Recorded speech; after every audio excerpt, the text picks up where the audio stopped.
Hi there, Gemma here. Right, so I was talking about the wrath and people's mistaken idea that the wrath that is being poured out in the book of Revelation is the devil's wrath. In fact, some people go to the extent of saying, well, it's God's wrath and the devil's wrath.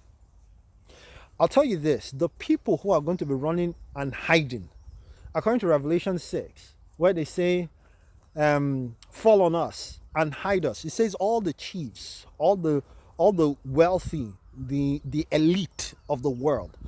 The Bible says that they will say in that time when there's an earthquake and the sun has gone dark and the moon has turned to blood, it says, fall on us and hide us from the wrath of him that is to come. So they, even the unbelieving world, is acknowledging that that wrath is coming from Jesus. What many people don't realize is that the wrath that is coming is the wrath of Jesus.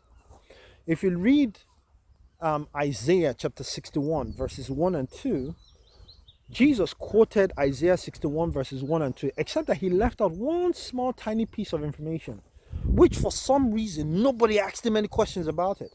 And what was that small tiny piece of information? Jesus talked about him being anointed, him being what's it called? Him being anointed to preach the glad tidings to the poor, to bind the brokenhearted, and so on. He quotes this in Luke chapter 4, verse 18, and beyond. And then he talks about to declare the acceptable year of the Lord. This was his first visitation as the Lamb. But the interesting thing is that he doesn't then talk about the second part, which is mentioned in verse 2 of Isaiah 61. So Jesus is quoting Isaiah 61 in Luke chapter 4. Go read it. Go take a look. He quotes it. The part that he doesn't mention is the part where it talks about and to declare vengeance. Vengeance. Jesus had two ministries as the Messiah. As the Mashiach Nagid, he had two ministries. Ministry number one, to bring reconciliation between man and God, to bring peace, to bring glad tidings that God had brought salvation to men. Second part of his job description as the Messiah is to bring judgment. Now, people miss this. And people made the error of thinking, especially the Jews. And to be perfectly honest with you, if I was with the Jews back in those days, if I was a Jew as well, the likelihood that I would have made the same mistake is quite high. I'm not saying I would have. God may have opened my eyes and I may have been smarter. But the likelihood that I would have made the same mistake is high. Why do I say this? Because many people did not recognize that Jesus, the Messiah, was going to come twice. They thought he was coming once. That's why people like Judas were disappointed with the Lord. They expected more from the Lord. They expected him to rout the enemies of Israel and deal with them now, because they were expecting the fullness of the work of the Messiah.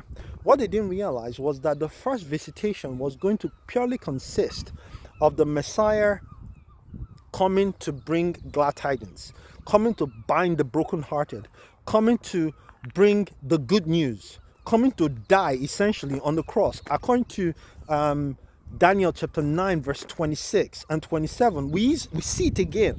We see in Daniel 9, 26 and 27, the two ministries of the Messiah.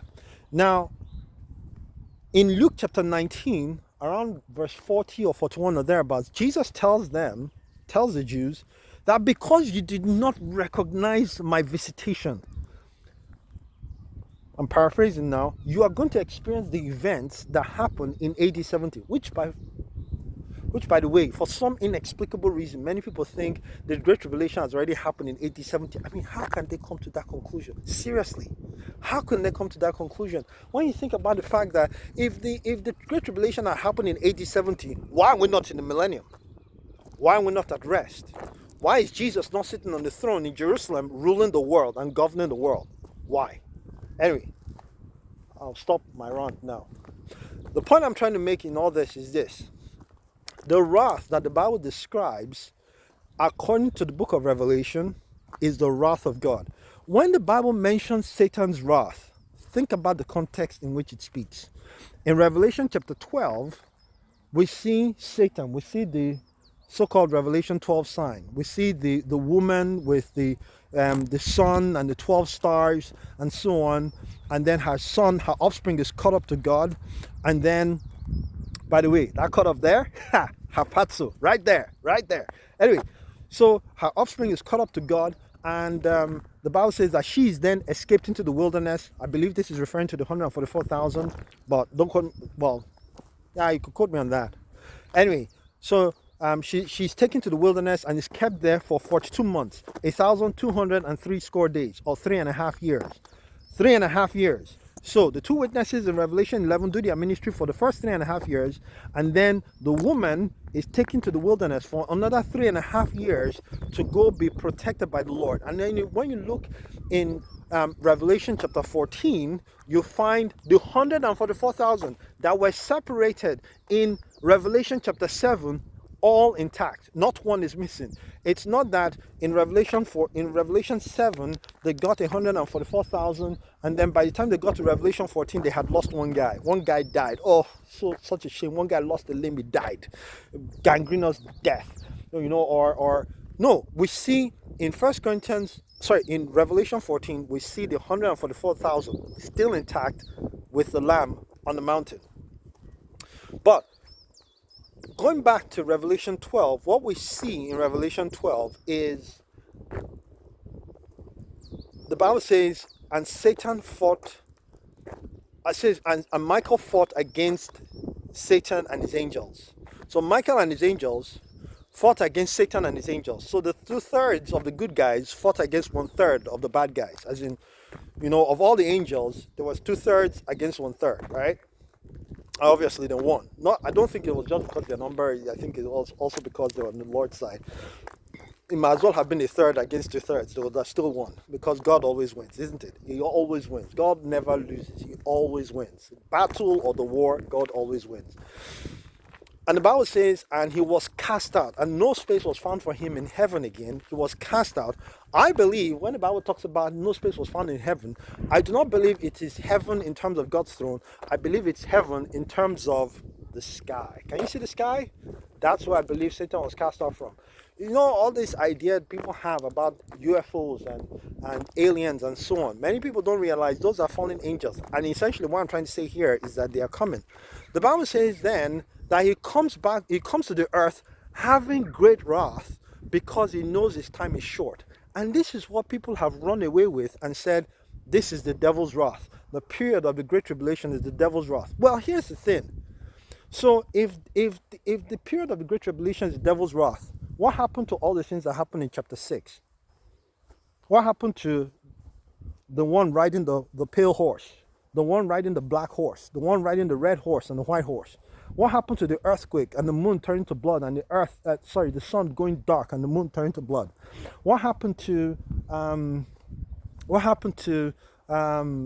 what's it called? The persecution against the saints and the asteroid, not the asteroid, wormwood, and 1/3 of the sea becoming poisoned and so on, and 1/3, and all the grass being burnt up, and 1/3 of the trees being burnt up, and 1/3 of the vegetation being burnt up. Why? What happened to them? Because the wrath that we see in the book of Revelation is the wrath of God, the wrath of Jesus Christ. It is not Satan's wrath. Satan comes angry with the people of God, and he goes after the 144,000, chases them into the wilderness. And what does the Bible say? The Bible tells us that the earth, it says the dragon sent a deluge to consume them. And the Bible says, and the earth helped them by opening up and swallowing the deluge. It swallowed all the water so that the 144,000 could not be hurt. The point I'm trying to make here is that there is 1,001 reasons why it's just not wise to say it's Satan's wrath. It's not. Satan's wrath is nothing compared with God's wrath. You want to see what God's wrath can be like? Read Jeremiah chapter 4. It will give you a bit of an insight into what happened in Genesis chapter 1. That the Bible says there was water everywhere. Water everywhere. People think that water was there just like that, and then God created the earth out of water. Go read Jeremiah chapter 4, and understand how fierce God's anger can be. No wonder the Bible says in the book of Hebrews, it is a fearful thing to fall into the hands of the living God. God bless you. Bye.